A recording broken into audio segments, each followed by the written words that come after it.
No son el primero. No somos los primeros, pero seguramente somos uno de los muchos que decimos eso. Ya vamos a aclarar de qué estamos hablando. Ya está en el estudio Alexis Grierson, integrante de Central de Noticias. Le damos inicio a este momento central. Hola, Santiago Motorizado. ¿Cómo andan? Buen día. ¿Cómo estás? Patricio fue. Sí, Patricio, puede ser. No es la primera vez que me lo dicen. Tenemos dos diferencias sustanciales. A ver, con Santiago Motorizado, el cantante de él mató a un policía motorizado. Motorizado canta muy bien. Sí. No es mi caso. Ok. Y motorizado tiene pelo. No es mi caso. Son las dos diferencias sustanciales que encuentro con Santiago Motorizado. Nosotros habíamos encontrado tan solo una y era el uso capilar. pero no, el uso de la gorra, porque Santiago Motorizado no te anda con gorra por todos lados como vos, pero claro, ahora la pregunta es ¿por qué ando con gorra? Sí me reconozco una muy similar barba. Sí. Tenemos la misma barba. La misma capacidad de barba tienen, sí, totalmente. Pero bueno. Dicho esto, el momento central de hoy va a cerrar con alguna de un tema del Mato. Dale. Sí. Bueno, ¿Está bien? ¿Te parece de acuerdo? Cerramos. No estás en desacuerdo con ese parecido. No me da, además es un tipazo. Claro, por ejemplo, por supuesto, te buscamos una buena comparación. Bueno, ¿cómo va todo? Muy bien. Movidito. Sí, no, esto ya.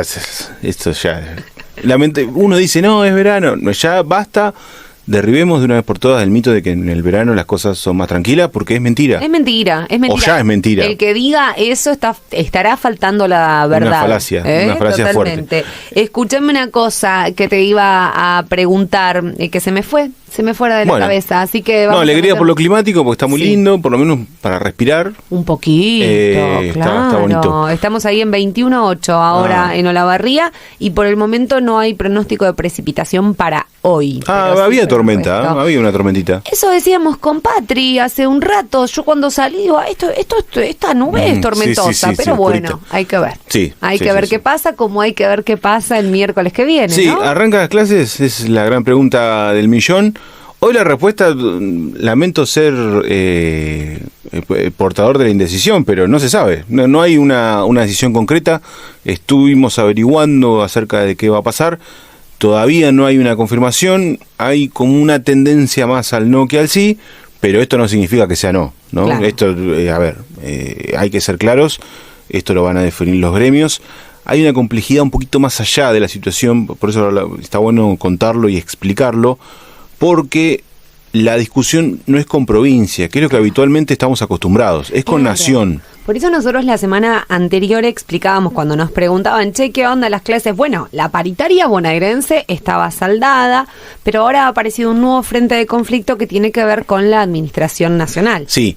Hay que contar primero que desde la presidencia de Néstor Kirchner, si no me falla la memoria, hay como una doble paritaria.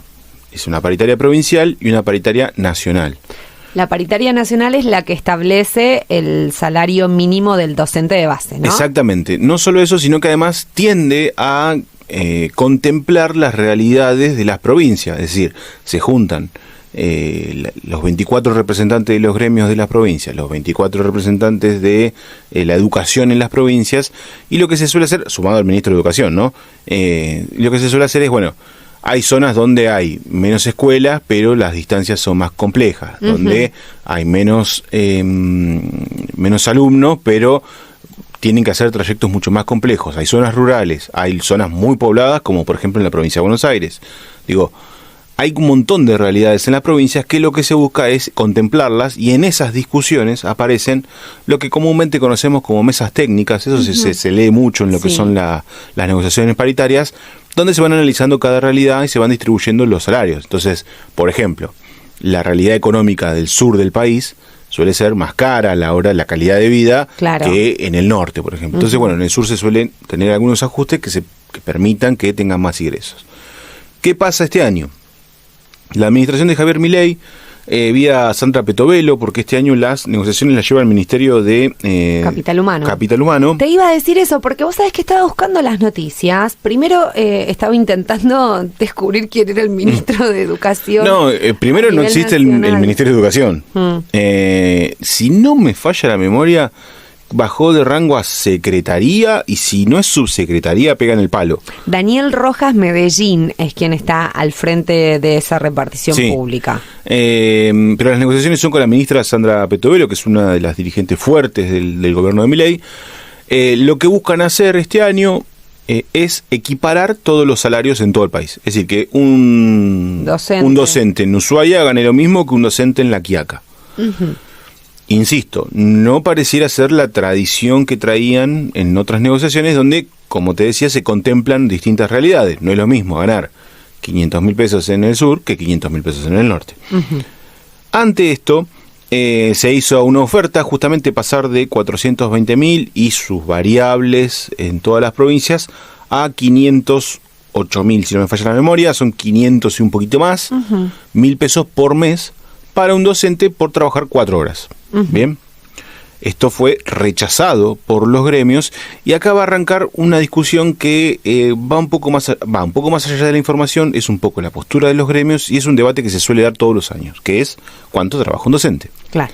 Pero yendo a la información propiamente dicha, los gremios docentes, en realidad hay federaciones, hay confederaciones, frentes, que para que la gente lo entienda, no nos vamos a meter en los tecnicismos de cómo se llama uno y otro, pero son agrupaciones de gremios que tienen representación un poco más allá de la provincia de Buenos Aires. Por ejemplo, en la provincia de Buenos Aires está SUTEBA, por ejemplo. SUTEBA es un gremio de los gremios que hay en la provincia de Buenos Aires. Sí, pero es el que agrupa la mayor cantidad. Es la que agrupa la mayor cantidad de docentes. Después está, por ejemplo, SADOP, que es el de los gremios privados. UDOCBA es otro de los gremios que aglutina a docentes. Y así, por ejemplo, ATE, que si no me falla la memoria, lanzaron un paro para el jueves por reclamos salariales. Es otro de los gremios que se empieza a acoplar a este reclamo que se está haciendo a nivel nacional. Y ellos están, por ejemplo, agrupados en CETERA. CETERA es como la Confederación de Trabajadores Nacional. Y esa es la que está amagando con hacer un paro el miércoles 5 de marzo. Bien. ¿Dónde está CETERA? Sí. ¿O qué incluye CETERA? SUTEBA, en la provincia de Buenos Aires, que, como bien decías, es el gremio con mayor cantidad de afiliados docentes de la provincia. Por lo que, si para SUTEBA, puede ser un paro casi total. No es para menospreciar a los compañeros de UDOCBA, pero sí es cierto que mucho más impacto. La mayoría es abrumadora, entonces nada, uno entiende que si casi que no habría clases. Claro. Y por lo general, cuando suelen pasar estas cosas, los gremios en solidaridad adhieren. Entonces el paro es total. Claro, porque tampoco, por ejemplo, los auxiliares van a trabajar y los auxiliares están representados por ATE. Exactamente. ¿Qué reclaman los docentes? Lo mismo, pero percibir 1.400.000 pesos por mes. Pero están con una diferencia terrible de esos 508.000. Hay enojo, hay enojo en los docentes por dos cuestiones. Primero, porque no hay negociación en realidad. O sea, lo que dicen es, esto no es una paritaria. Sí. El Ministerio de Desarrollo de Capital Humano, dice, pasamos de acá a acá. Punto. Claro. Y no es nada. Que es un poco una actitud que se está viendo con los estatales, se está viendo con otros gremios que están en la esfera del Estado Nacional, y no hay un margen para la negociación. Claro. Bajo esta excusa de el famoso superávit financiero de las arcas nacionales. Es decir, no vamos a comprometer ese superávit en los sueldos de ningún trabajador. De hecho, hay despidos de trabajadores del Estado, por lo que digamos, la decisión claramente es muy firme. Ahora, ¿por qué 1.400.000 pesos? Hay que contemplar varias cuestiones. ¿Qué dice el Estado? Si un docente trabaja 4 horas a la mañana y en otro colegio 4 horas a la tarde, en 8 horas percibe 1.000.000 de pesos por mes. Y acá es donde entra el debate que yo venía a plantear, por ahí más de fondo, que es ¿cuánto trabaja un docente? Claro. ¿Trabaja 8 horas? En esas 8 horas tiene 2 grupos de niños y niñas. ¿Logra contener toda la demanda de aprendizaje solo en el aula en esas 8 horas? No. Tiene que corregir trabajos, preparar material, preparar las clases, incluso asistir situaciones particulares. Quien desconozca lo que pasa en un aula en casos particulares, hay situaciones sociales vulnerables, hay situaciones familiares vulnerables, no solo por una cuestión de pobreza, qué sé yo, hay una pareja que se separa y hay una realidad que atender a un niño o una niña, y eso por lo general lo absorbe el docente y el equipo docente de la institución. Cuando empezás a sumar, cuando hay que preparar los actos, las jornadas, cuando tienen que hacer una salida, que hay que hacer los permisos, que hay que hacer las autorizaciones, son horas y horas y horas extra. Sí, corregir trabajos. A esas, y además, bueno, también estar atento a las nuevas formas, ¿no? Los docentes tienen que capacitarse de manera permanente en esto de cómo enseñar, según las nuevas currículas, cómo corregir, según las nuevas currículas, y eso claramente es más que las 4 horas que está por turno el docente frente a los estudiantes. Entonces ahí arranca una discusión acerca de, bueno, paguémosle más a los docentes que estén con grupos más concentrados. Entonces, una maestra tiene un solo cargo en una escuela, en un año, tiene 30 chicos donde claramente, entiendo, si el Estado hace un esfuerzo, tiene que haber también una exigencia en torno a, bueno, estamos pagando bien a los docentes, queremos resultados. Y me parecería interesante como política pública en educación, ¿no? Tanto que se viene exigiendo, esta es una de las formas de donde se podría responder a la calidad educativa. Como no sucede, acá arrancan los peros. Claro. El docente tiene que ocupar otro cargo. Ese otro cargo implica otro grupo con otras realidades. Imagínense si a veces te toca, qué sé yo, un primer año de una escuela primaria y un sexto año, que son 2 universos, ni siquiera mundos, universos totalmente distintos. Claro. Acá en Olavarría tenés una escuela acá en el centro y una escuela periférica, aunque sean chicos de primer grado ambos, ahí también tenés 2 universos diferentes. 2 universos diferentes, además, hay una tendencia a esto, cuando vos empezás a buscar cada vez más tiempo, se pierde la calidad. Cuando vos corregís un trabajo, lo corregís con menos concentración, más cansado y demás, y eso malo vino atenta contra la educación. Entonces, la discusión pasa por ahí. Sí es cierto, y esto también vale decirlo en el análisis, hay un poco de reniego con algunas figuras sindicales de la educación, sobre todo enfatizadas en Roberto Baradel, que es un dirigente muy cuestionado en nivel general. De hecho, la oposición política lo ha tomado como ejemplo, como mal ejemplo de un montón de cuestiones. Esto de, mientras Baradel está de vacaciones, pasa esto, mientras Baradel pasa esto, claro. Que es un poco estigmatizar al sindicalismo, que es un poco la estrategia de decir, bueno, el sindicalista no hace nada y exige por los que sí hacen, pero más allá de eso me parece que hay una realidad de base. Por eso, entendiendo la respuesta del sindicalismo, me parece que hay que hacer más énfasis en los docentes. Porque el docente es el docente que está cara a cara con tu hijo, con tu hermanito, con quien fuere, sobrino, con quien fuere, y es la relación directa que uno tiene con la educación. Sí, claro. En esa discusión hay una intención fuerte de que no se inicien las clases, por lo menos de 24 horas, o sea, que en vez de arrancar el miércoles, arranquen el jueves. El jueves habrá que ver qué pasa también con los auxiliares. El paro de ATE es para este jueves, pero promete haber más paros. Sí, y además en esta mecánica de 24 primero, 24 horas, 48 la semana siguiente, 72 la siguiente, y eso, bueno, ya acumulando complica muchísimo. Sí, y empieza también el cuestionamiento a los famosos 190 días del ciclo lectivo, que el año pasado, según estadísticas, se cumplieron, pero se intensificaron mucho los paros a fin de año, ¿no? A fin de año se complejizó un poco más. Es cierto que las clases terminaron un poquito más tarde, y que están arrancando medianamente, de hecho hace varios años que vienen arrancando a término. Sí, ahí a principio, sí, hace al menos 3 años, si no me falla la memoria, salvaguardando las cuestiones vinculadas a la pandemia, que en la pandemia no arrancaron. Las clases presenciales, como las conocemos, vienen arrancando a término.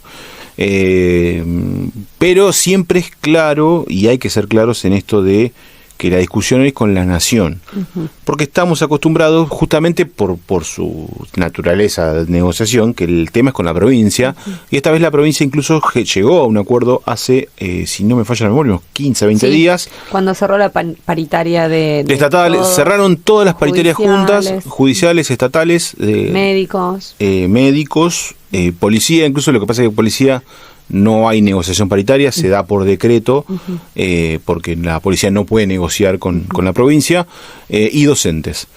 Si no me falla la memoria, el aumento era un poquito más del 9 algo, dividido en 2 y trimestral, en 3 meses se iban a volver a reunir. Significaba, según las cifras del INDEC, un aumento por encima de la inflación, que es algo que vienen reclamando los docentes. Lo que pasa que también hay que contemplar que no se daba aumento desde noviembre, por lo que la ganancia es ínfima, pero por lo menos vas a la par. Sí, y además lo que hay que tener en cuenta es que yo no me olvido, hace un año exactamente perdieron gran parte de su poder adquisitivo los docentes, los jubilados. Ahí enero, febrero del 2024, cuando se hizo el cambio de administración nacional, hubo un gran porcentaje que nunca se logró, de porcentaje de pérdida, ¿no? De sueldos, de poder adquisitivo, sí, concretamente, que no se recuperó nunca, porque no se llegó. El diciembre de 2023, esa inflación de diciembre de 2023 fue terrible para todos los sectores. De hecho, el año pasado fue una gran discusión acá en Olavarría con los trabajadores municipales. Claro. Que, bueno, hubo una caída abrupta sí, del salario, pasaste de tener un sueldo competitivo a caer en el precipicio, sí, colgado. Le pasó a todo el mundo. Aquí en Olavarría, por ahí lo más mediático fue, como te decía, con los municipales, pero le pasó a todos los gremios, a todos los sectores. Hubo poquísimos, contadísimos sectores que pudieron empatar o ganar. Y por lo general, los estados son los que tienen la potestad y la billetera para poder otorgar los aumentos, sin tener algún riesgo financiero concreto. Además, hay que contemplar que no solo hubo esa caída, esa suba estrepitosa de la inflación, sino que hubo una caída en el consumo. Claro. Por lo que los privados, bueno, sí, hermano, yo sé, me aumentan el 25% de las cosas y te tengo que pagar un 25% a vos, cuando la gente consume menos, es una ecuación que no cierra por ningún lado. Los docentes estuvieron bastante activos el año pasado, pero como te decía, por lo general, con la provincia fueron arreglando.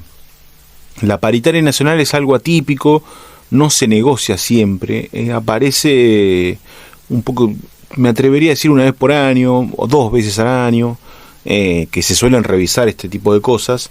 También hay una mesa de todos los ministros de educación de la provincia donde se discuten contenidos, sí, orientaciones. Sí, todo como lo más pedagógico. Por ahí. Sí, y obviamente lo que tiene que ver con gestión.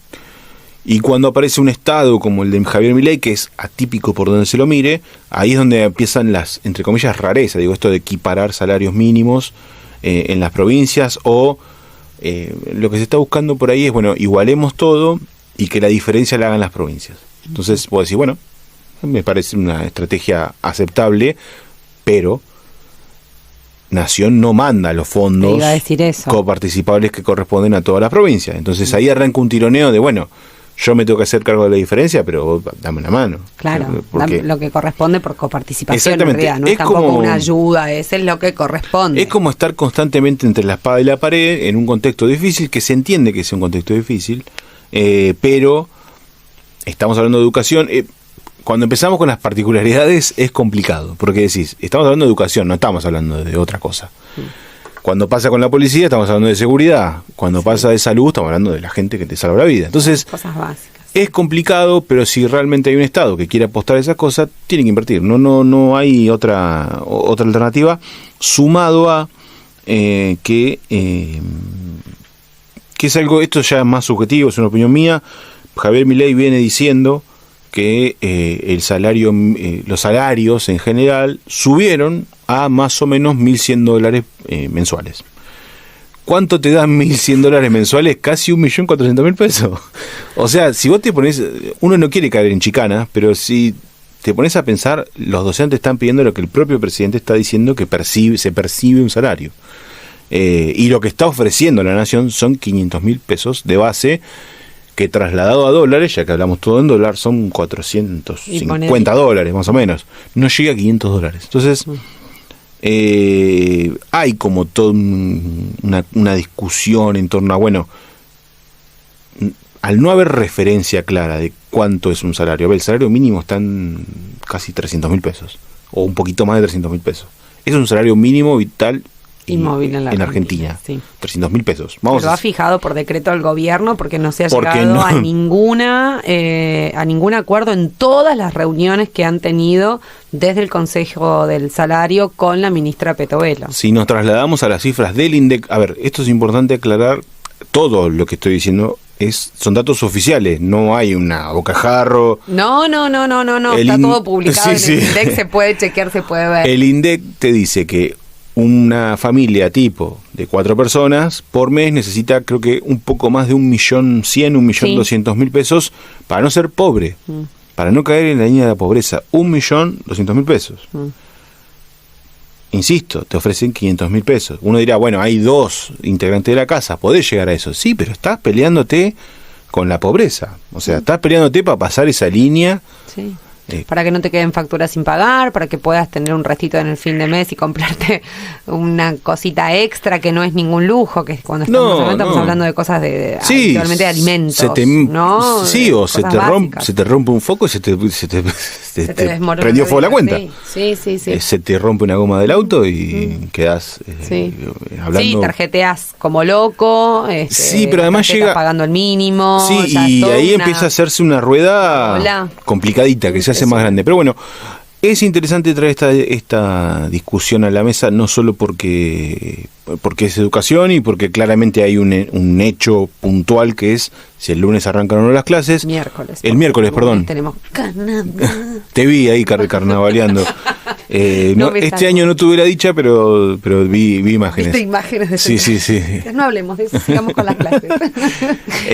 Hay un hecho puntual que es el miércoles, pero en realidad el debate de fondo es cuánto debería ganar un docente en nuestro país.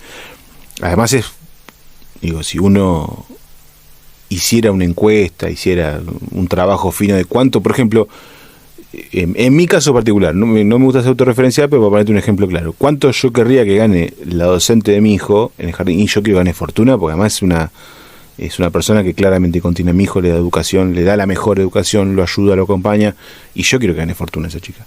Claro.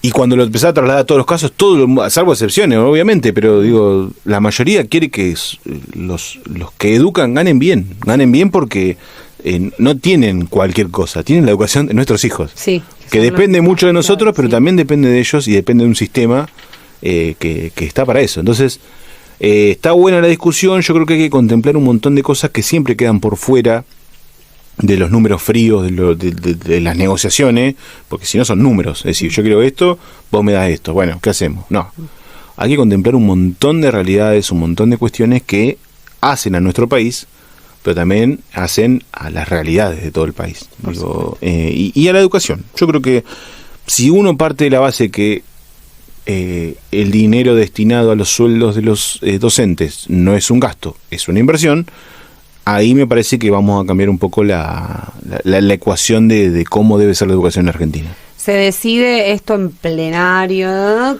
Cuando uno entiende que no va a pasar de estas horas, no me arriesgaría a decir que hoy, pero no va a pasar de mañana, eso seguro. Por lo menos lo que anduve consultando me dijeron, mira, una decisión hay que tomar porque entendemos a la familia que se tienen que organizar. Hay que organizarse, porque además la escuela es un ordenador social. Sí, uno eso te despelota todo, si los chicos no van a la escuela, no sabes con quién dejarlos, uno tiene que ir a laburar igual. Sí, y la otra es que hay que tener en cuenta también que no todos los docentes adhieren. Claro. Hay docentes que no pueden adherir, si hay alguna suplencia no adhiere, por lo general. Bueno, hay un montón de realidades. ¿Qué pasa con los privados? Los privados por lo general no hacen paro los privados, por lo general. No digo que lo hagan, pero no suelen hacer paro, por consiguiente en privado por ahí empiezan.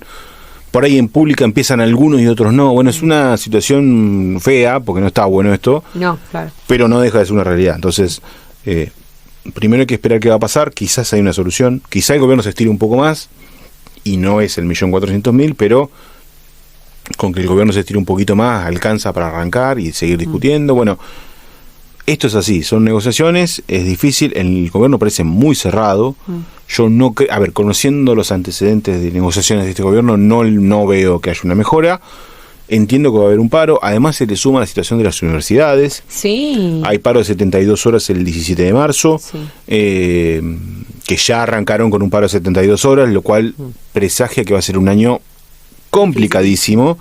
Y bueno, y ahí en esa estamos, vamos a ir Vamos minuto a minuto, literal. desasnándonos Literal. de la realidad docente. Ya me atrevería a anticipar que va a ser un año bravo, va a ser un año difícil, donde va a haber paros, donde ya seguro no se cumplen los 190 días de clase. sí, o si se cumplen se va a estirar mucho, va a ser un año difícil, complicado, que no le va a escapar a la realidad. Digo, no es que estoy diciendo algo excepcional. Va a ser el único quilombo que tengamos en el 2025, no. Quizás no es ni el más importante. Sí. Y es terrible que no sea ni el más importante el de la educación. Pero bueno, así las cosas. La columna de Central de Noticias. Hoy hablamos de educación. No me pudo confirmar Alexis Grierson si tenemos clases o no el próximo miércoles, pero ni siquiera los docentes ni los gremios pueden hacerlo. Así que, Alexis, gracias por el encuentro de este miércoles y, por supuesto, saludos al resto del equipo.